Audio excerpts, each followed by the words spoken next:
Stop the presses. You're going to want to see this. Okay, we got everything we need.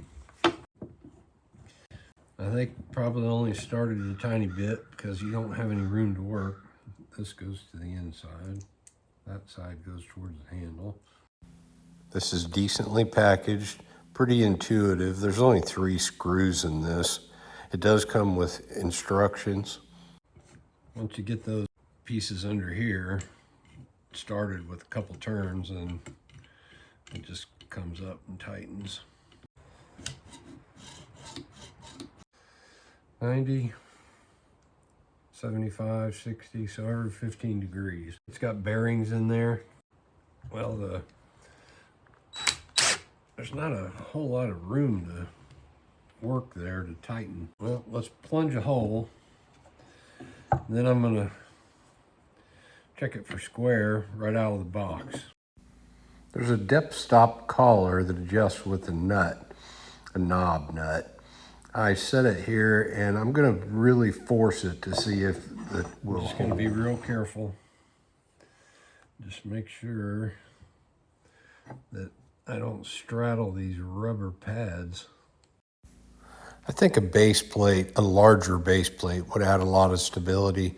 I think that's a good idea, and I'll be adding one of those.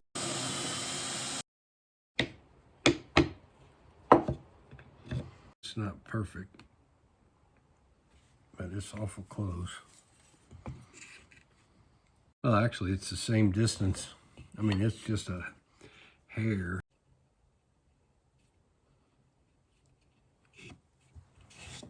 Well, I'm not going to complain.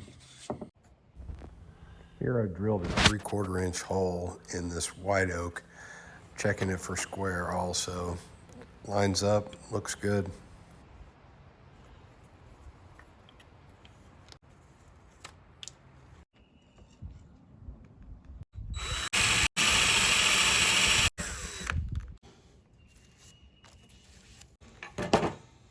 Now that I've completed my little renovation project of the Black & Decker workbench, I want to see a little bit more about what this thing can do.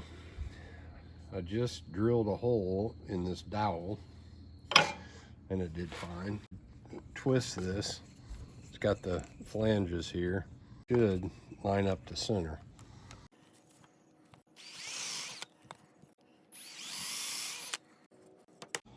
That is not the center.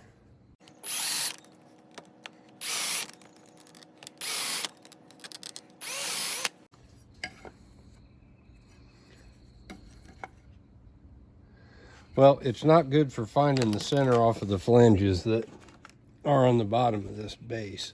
We'll see how it does on this. This is a piece of red oak.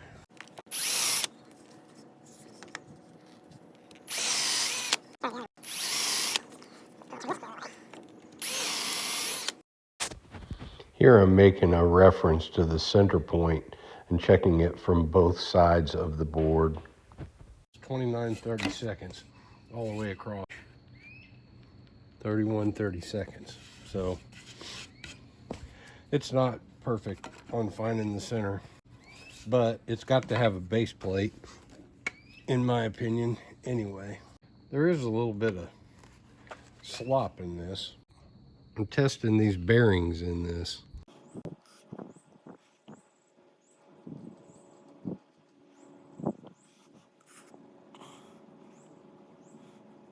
There you can see them a little better. I don't think it's so much the bearings as it is these shafts. I'm still not going to complain. Taking this to the job site, you're better off with this than you are just eyeballing it, in my opinion. 33 bucks, I'm happy with this. You know, come on. Just know its limitations. I have no affiliation with Milescraft, but if they would like me to do a comparison, I'd be happy. Would you be happy with it?